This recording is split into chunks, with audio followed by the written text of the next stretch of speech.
God bless America and Lubbock, Texas. How's it going, guys? Alexander here with Highwinds EDC. Forgive the, just focus on me, 10-4.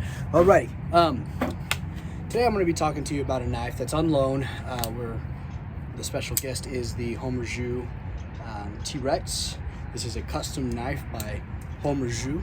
The model is called the T-Rex. I believe this one's an S35 VN steel. But before we get into that, let's do a pocket dump because, yeah, we haven't done one of those in a little while. So take a look at this little area over here. I'm gonna lower you guys down.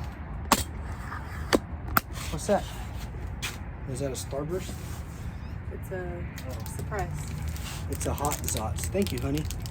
Maybe we'll take this live on camera. So anyway, pocket check. We got the Homer Zhu in the front right pocket, nothing else in there. We've got the Leatherman Free P2 and this old style button sheath. It's actually working really well.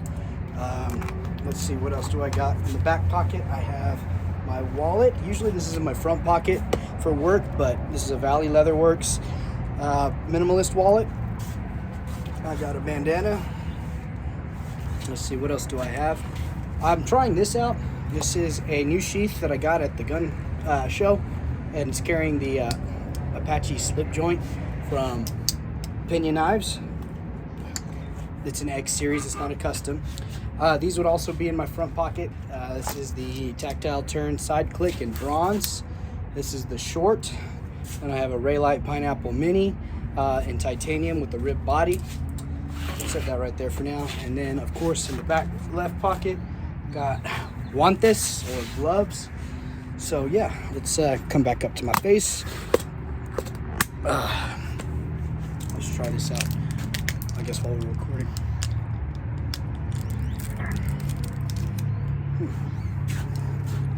Hot Zots. Okay, cinnamon. And then, yeah, we're talking about the Homer Zhu custom knife. This thing's been really good. It's been a really good workhorse of a knife. That's what I can say about it first and foremost. This is a damn good worker. I like it a lot. I love the form factor. I love the ergonomics. You can't really go wrong. I think I mentioned in my disassembly video, it passes the knife nerdery test. If this, then this. You go straight into a finger choil for the index finger. That's really a must now. Now that I've seen it, I can't unsee it. The Shaman does it really well. The Demco 8020.5 does it really well. The Oz Machine Company Roosevelt does it very well. Other Spyderco knives like the Spyderco PM2 and the Para 3 do it very well. Just getting in all of that. Some knives that don't do it well are the Pinion Knives Mula. Doesn't do it very well. The Pinion Dog Leg. It's not really a front flip. It's a front flipper only, but yeah. Anyways, I'm gonna try and knock this one out because you guys are kind of in the sun and I don't want my phone to overheat in the middle of recording a video again. But yeah, this thing has been really good. I've been putting it to work, y'all. I've been posting on my Instagram some used videos. I'll try to convert some of those over to the Facebook, not the Facebook, the YouTubes. I'll try and convert it over so that way you guys can see that I actually put some practical use on these things. Let's see, what did I cut? The first week I got it, I did some food prep, cut some sausage, tomatoes, onions, jalapenos. Did great on the jalapenos, wasn't really good on the onions, and it was okay on the sausage. The tomatoes is just really hard. You need a thin knife to cut tomatoes effectively, because this one, it's got a pretty thick stock. It's a very robust, short, stubby blade, but highly effective for work purposes. One thing, if you're going to use this as a workhorse, I'd recommend keeping the bearings clean, blowing it out, or keeping them lubricated because they can get gummed up pretty quick, especially if you're using them outside and stuff like that. Let's see. What else can I talk about? I'm thinking, oh yes, I used it. Then I used it on some, we were putting out winter ryegrass on campus for our engineering keys, Broadway keys, and our memorial circle. It's just a thing we do for the winter. And it was able to cut through all the bags. It just cut so nicely. Later that evening, so this would be yesterday evening, I was cutting bags of peat moss with it. And then earlier this morning, I processed like a little bit of cardboard, just so you guys can see that I am using this stuff. full gratitude to my great friend Tyler, TX.EDC. You guys know him. He's the one who lent me this knife. It is a loaner, but he gave me a little bit of grace. He said, take it apart, use it, just don't pry with it. He said, disassemble it if you'd like to, sharpen it if you like to. Just, I want to see how you think, how you like it, and I do. He's offering to sell it to me now, so that's also really cool. But that's besides the point. It's a great little workhorse of a knife. I've been able to take some really nice photos with it.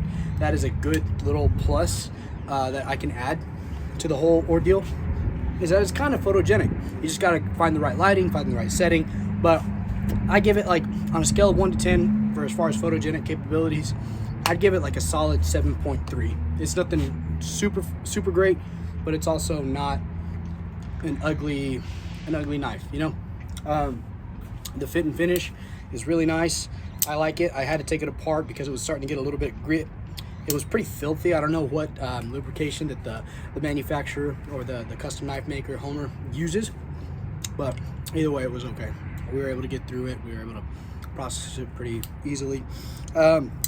One thing I did mention in my disassembly, but I'll mention it here again, is that you're having to fight to overcome this clip whenever you're disengaging the lock. Let's see. It's not going to be able to show it. And you're having, right here, you're having to push the clip over just to get it over that tent ball, that double action or whatever you call it. I'm trying to think of what it, oof, starting to get into the soft side of it. Ooh, okay, all right, that was a kick. It's a little bit, it's not cinnamon anymore, it's more like a plant. The bead is really nice. I really like the bead. I'm actually carrying it in a very awkward way, counter to what I usually carry it like. Usually I carry it tucked away, way over here. But one thing I noticed is that it was always bumping into my multi-tool. I had a sheath that has a key clip on it. I'm not wearing it right now. And it was bouncing up against this. And so what I ended up started doing, just to keep it up out of the way, is I'm carrying it right here. And it's such a short knife this way that it's not awkward whenever I bend over or I'm crouching down or something like that. So yeah. It's really cool. It stays right in front of you, so you know where it is at all times. And yeah, it's great. The Homer Jus is really nice. Let's talk about its heirloom factor. It's got a decent heirloom factor, I would say. On a scale of 1 to 10. Remember, this is completely arbitrary. I'm making things up, but it's to kind of keep you guys interested. The heirloom factor, I'd say on a scale of 1 to 10, again, maybe like a 7.3, 7.4. Pretty strong, right? It's better than average. It's not ugly, anything like that. I'd confidently give it to my son or my daughter, my youngest son or my daughter. Now, Margaret. Oh, what's going on? Got a nasty center. I don't know what the hell it is. Okay, so, but anyway, guys, outside of that, I'm looking at getting an ankle kit, a little trauma kit, like with some gauze and a tourniquet. So I'm gonna start trying to EDC something like that. I think it's really important. I went through a Stop the Bleed class today, maybe open my eyes to things that I probably should be aware of, especially when it comes to things like EDC.